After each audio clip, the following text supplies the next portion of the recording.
message which is very persuasive. देखिए बात यह है कि इसमें कोई शक नहीं है कि हमें सिंसियरिटी और टैक्ट से काम लेना चाहिए, हमें एब्स्ट्रैक्ट से अवॉइड करना चाहिए और हमें यू अप्रोच यूज करनी चाहिए। ये सारी बातें पहले हम कर चुके हैं, लेकिन इस वक्त सिर्फ मैं बात करूंगा सिंसियरिटी एंड टैक्ट पे। सिंसियरिटी एंड टैक्ट कि बात करने में हमें सिंसियर होना चाहिए, ठीक है जी, और हमें जो है टैक्ट लगाना चाहिए। टैक्ट का मतलब ये होता है कि you should know what to say and what is not to से।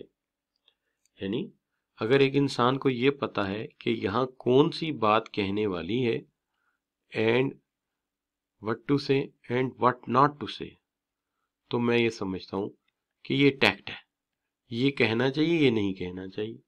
अगर इतनी समझ इंसान को आ जाए तो समझिए उसके पास टैक्ट है। अब सिंसियरिटी का तकाजा क्या है? सिंसियरिटी का तकाजा ये है कि सबसे पहले तो आप सिंसियर हैं, ठीक है, बफर यूज कर सकते हैं, ठीक है जी। तो सबसे पहले तो बात करते हैं सिंसियरिटी क्या है। सिंसियरिटी ये है कि बीइंग टैक्टफुल, सिंसियर, ठीक है जी, और आप थोड़ा परसुएसिव रहें अपने मैसेज के साथ। उसके अलावा टैक्ट और सिंसियरिटी में हमेशा याद रखिए कि एडवर्स ओपिनियन और क्रिटिसिज्म जो है उसके बगैर बात करनी है, क्योंकि जब हम किसी पे तनकीद करेंगे, हम एडवर्स ओपिनियन देंगे उसके खिलाफ, तो फौरी तौर पे बात जो है वो गड़बड़ हो जाएगी, यानी वो हमारी बात को शायद सुनेगा ही नहीं। जैसे बात जगह पे हमें अंदाजा होना चाहिए कि यहाँ ये बात कही ही नहीं जा सकती। जी कहाँ नहीं कही जा सकती? कि देखिए अगर आप ये कह दें, कस्टमर को कह दें कि जनाब, कस्टमर को कह दें यू आर रॉन्ग, क्या कस्टमर को ये कहा जा सकता है? जी शाबाश। क्या कस्टमर को ये कहा जा सकता है? नो। क्या बॉस को कहा जा सकता है? हमेशा याद रखिए customer is always right, customer is always right, वो गलती पे होता ही नहीं। बजाय ये कहने के कि यू आर रॉन्ग, आप कहें कि we can say this thing in another way, let think in with the other way, दूसरे वे से बात करते हैं बजाय उसे गलत कहने के। तो यूं भी कह सकते हैं कि हम इस तरह भी तो सोच सकते हैं, we can think in this way as well, बजाय इसके कि उसको गलत कहें। तो लिहाजा ये नहीं कहना चाहिए। Practice business writing, avoid tackling the issue directly which can frustrating for the reader. आप किसी भी मसले को डायरेक्टली टैकल करने की कोशिश ना करें, आप मशवरा ना दे डालें कि अच्छा जी आप ऐसा क्यों नहीं करते, आप इस गाड़ी को बेच दें। और भाई वो मालिक है, तुम मालिक नहीं हो। आपको उसे कहना है कि उसकी गाड़ी से उसे लगाओ है, लगाओ, रहने दें। आप डायरेक्ट मसले ना हल करें, आप ये कहें कि we can replace following parts of the car and this will become tremendous. वो खुद ही समझ जाएगा थोड़े अरसे में कि गाड़ी चलने वाली नहीं है। आप मशवरा ना दें, आप उसे ना कहें कि you should divorce your car, you should divorce your wife, you should not go for that. आपका काम नहीं है, आपका काम ये आप बिजनेस करें।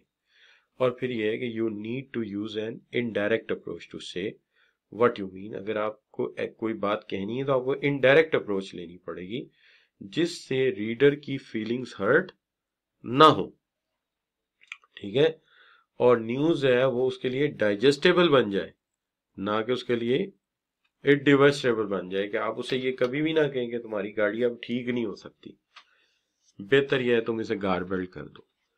बल्कि आप उसे यही कह सकते हैं कि its cost is going be above and repair cost is increasing rapidly but we are expecting. तो आप उसे ये कहेंगे इसकी रिपेयर कॉस्ट बढ़ती जाएगी, उसे ये ना कहें कि ये खराब हो गई है उसको फेंक दो, ज़ाया कर दो, ठीक है जी। तो ये तरीकाकार है बात करने का। अब यहाँ पे एक बात वो है जो पहले भी आप पढ़ चुके हैं, और वो क्या है? That is buffer. कोई नेगेटिव मैसेज सुनाने के लिए सबसे पहले जहन को तैयार करना और कुछ अल्फाज का इस्तेमाल करना पॉजिटिव स्टेटमेंट के साथ, हम इसे क्या कहते हैं? ये है बफर। फिर उसके बाद एक्सप्लेन करते हैं हम एडवर्स ओपिनियन को कन्विंसिंग वे में, और फिर हम अवॉइड करते हैं ब्लेमिंग को कि एडवर्स इफेक्ट ना आए, स्टेट करते हैं क्रिटिसिज्म को, एडवर्स ओपिनियन को वेरी क्लियरली, और फिर एक्सप्लेन करते हैं अल्टरनेटिव, और फिर पॉजिटिवली हम उसको क्लोज कर देते हैं।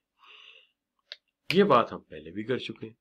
मैंने इसकी मिसाल यूं दी थी कि आप किसी अपने सबऑर्डिनेट को खबर देना चाहते हैं कि तुम्हारा प्रमोशन रुक गया है, तो आप सबसे पहले तो ये कहेंगे कि first of all we admire your efforts are good, but you know sometime competition is quite ahead and is quite tremendous, and in that situation we are having a difficulty in selecting the person to promote. Your efforts are admired and you are being considered for next selection as well and next promotion, and we suggest you to do your hard work, and lastly we suggest you to learn some computer skills that will add value in your services, and we have a positive association with you inshallah and continue effort jointly. तो ये है एक मैंने message सुनाया जिसके अंदर पहले part में मैंने उसको मेंटली तैयार किया, दूसरे पार्ट में मैंने उसे बुरी खबर सुनाई, तीसरे पार्ट में बुरी खबर को मैंने थोड़ा सा माइल्ड किया, उसको डाइजेस्टेबल बनाया बुरी खबर को, और आखिरी सेकंड लास्ट पार्ट में मैंने उसे तजवीज़ दी कि तुम कंप्यूटर स्किल्स सीखो, और आखिर में मैंने पॉजिटिव क्लोज किया कि हम आगे भी इकट्ठे चलेंगे। ये होती है बुरी खबर। अब यहाँ पे आपकी किताब में एक बड़ी अच्छी इलस्ट्रेशन दी हुई है, उसको मैंने इसका पार्ट बना दिया। सबसे पहले बफर दिया मैंने, बफर में मैंने कहा है कि sincerity and text, thank you for inviting me to comments on your draft proposal. आपने बहुत शुक्रिया, आपने अपने ड्राफ्ट प्रपोजल पे मुझे कमेंट्स की इजाजत दी या इनवाइट किया। I found a proposal readable and informative. ये दोनों चीजें जो हैं ये आप इसे बफर मान सकते हैं कि रीडेबल है, बड़ी फायदेमंद है। However, there are number of places where I think your argument would be more persuasive. ये जो है ज्यादा परसुएसिव हो सकता था, ठीक है ना, ज्यादा परसुएसिव हो सकता था, और अगर if the paragraphs were shorter, अब ये तनकीद कर रहे हैं हम उसके ऊपर, लेकिन उसे डाइजेस्टेबल बना रहे हैं। I have indicated in the text where possible shown alternatives, मैंने अल्टरनेटिव्स इसके अंदर लिख दिए हैं, ठीक है, तो ये अल्टरनेटिव हमने दे दिया। और फिर your proposal represent a comprehensive summary of your business model, I am sure that the bank will find it most useful. तो ये है तरीकाकार लिखने का कि बात को पहले बफर में लेके जाओ, बात को पहले थोड़ा मेंटली तैयार करो बंदे को, फिर एक्सप्लेन करो, क्रिटिसाइज करो, फिर अल्टरनेटिव दो, और फिर इसको क्लोज कर दो। तो ये बच्चों हमारा जो है बफर लिखने का तरीका है। ये तरीका आपको पसंद आया किताब का भी और मेरा भी? मैंने दोनों, मैंने एक तो जुबानी सुना दिया और दूसरा मैंने आपको पढ़ के सुना दिया किताब का। जी बच्चों, तो मैं ये प्रेजेंटेशन भी आपको भेज देता हूं ताकि आप इसको एज इट इज फॉलो कर लें, क्योंकि उसकी वजह ये है कि आप ज़रा इसके अंदर किताब में शायद जैसे ब्रेक ना किया हो, जैसे मैंने ब्रेक कर दिया, तो आपके लिए ज़्यादा हेल्पफुल हो जाए। तो आज के लेक्चर में अगर आप देखते हैं तो मैंने आपको चंद चीज़ों पे ज़्यादा फोकस किया है। मैंने आज के लेक्चर में आपको ये तो बताया कि कैसे एक परसुएसिव मैसेज बनाया जाता है। इसके अंदर मैंने आपको प्रूफ रीडिंग की भी बात की है आज, जो बिल्कुल नया टॉपिक शायद आपके लिए हो कि प्रूफ रीडिंग कैसे होती है।